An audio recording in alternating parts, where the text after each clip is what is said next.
So what's up mga ka-action? Welcome naman sa ating panibagong video, panibagong reaction mga ka-action, mga kakamping. Yung nakikita nyo po sa screen, grupo po yan ng Manininda at PWD na kung saan nagpasalamat po sila kay Mr. President Bongbong Marcos sa ibinigay daw na programa sa kanila.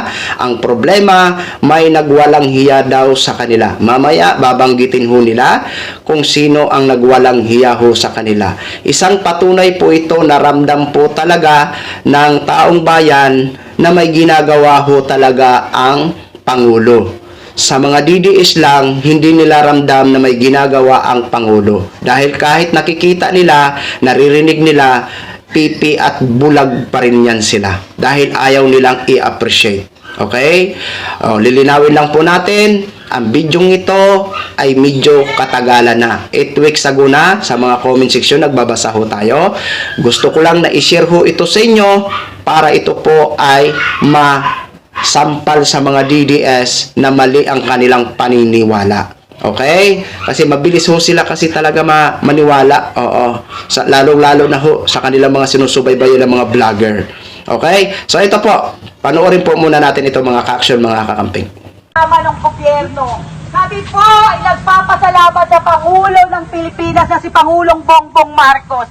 Sabi po ay programa niya. Ang linaw po nung sinabi niya sa akin, galingan ninyo, pagbutihin ninyo hanggat ako pang presidente. Ginalingan po namin, pinagbutihan po namin. Pero ang walang hiyang Director Bu dito na hindi siguro niya alam, winawalang hiya po ang programang binibigay niya. Kung gaano po kahusay sa programang ito, sa Philippine Experience, si Secretary Frasco, binigay niya sa amin ang programa para sa mga maliit na manininda at sa mga PWD.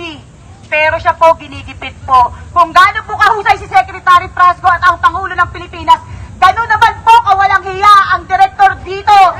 Kaya para lang po malinaw, kami po ay kaalyado, kami po ay kakampi, kami po ay katuwang ng gobyerno, hindi po kami kaaway. Kung meron ditong kaaway, si Cecil Lorenzana Romero ang kaaway ng gobyerno dahil pinapatay niya ang kabuhayan ng mga maliit na manininda at ang marangal na trabaho ng mga PWD. Trading committee.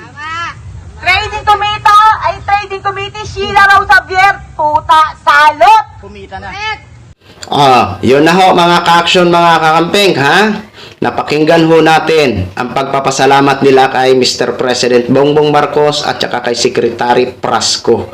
Kung gaano daw kagaling si Secretary at saka si Mr. President Bongbong Marcos, ganun din daw kawalang hiya ang binabanggit nila. So, dito pa lang masasabi natin, walang problema sa Pangulo. Gaya ho yan ng mga flood control project. Sa Pangulo, walang problema. Nagkaroon ng problema pagdating sa mga humahawak na, kung sino ang humahawak ng pondo. Di ba? Ngayon, sisisihin ng mga DDS sa nangyari sa mga flood control si Mr. President Bongbong Marcos. Ngayon, unti-unti nang natuklasan ni Mr. President Bongbong Marcos ang katotohanan sa mga palpak na ilan sa mga flood control. Di ba? Maliwanag na maliwanag po na may mga pananagutan ang sinuman na humahawak sa nasabing mga programa na yan. Diba? Kung sino ang umaano ng mga budget na yan. Diba? Maliwanag na maliwanag ho yan sa atin. Ngayon dito naman sa grupo na ito na Manininda at PWD. Diba? May nagwalang hiya din po sa kanila.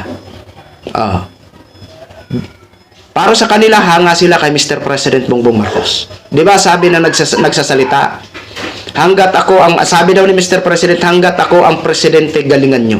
O ginalingan daw nila. Kaso lang, may nagwalang hiya. Di ba? Ngayon mga DDS, ngayon nyo sabihin, hindi lang po ito ha, kasi medyo ano na po itong video, 2 months ago na. Di ba? Pinapakita lang ho natin dito bilang resibo para panampal dito sa mga DDS na mga viewers natin na mali ang kanilang paniniwala. Di ba? Hindi lang po ito. Marami po tayong sinishare sa video na mga programa ng Pangulo. Diba? Kahit po ako ikakamping, hindi po balakid sa akin ang i-share dito ang mga magagandang ginagawa ni Mr. President Bongbong Marcos na nakikinabang naman ang lahat ng mga Pilipino.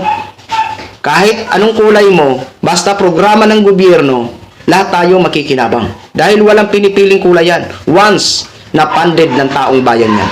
Di ba? Ngayon, sasabihin pa talaga ng mga DDS. Walang-wala daw ito ginagawa after 3 years. Kung tutusin, kung mag-audit tayo, di ba? Siguro, ang vice nyo ang dapat nyong sabihan kung may nagawa ka na ba? Marami ka na bang programa? Di ba? Yan po ito po isa sa mga resibo na nararamdaman ng taong bayan na may pangulo tayo na nandyan. Di ba? Gumagawa ng tama. Nagtatrabaho ng tama. Di ba? Pupunta man siya ng ibang bansa, pagbalik niyan, maganda ang balita. Pero ang ating Vice President pupunta ng ibang bansa, pagbalik niyan, walang balita. Kung ano-ano na mga balita lang. Di ba? So yun lang po mga ka-action, mga kakamping. I-share ko lang ho sa inyo yan. Maraming salamat po sa ating mga viewers Luzon, Visayas at Mindanao all over the world. Ako po ang inyong lingkod, si The Action Man. Have a good day, everyone.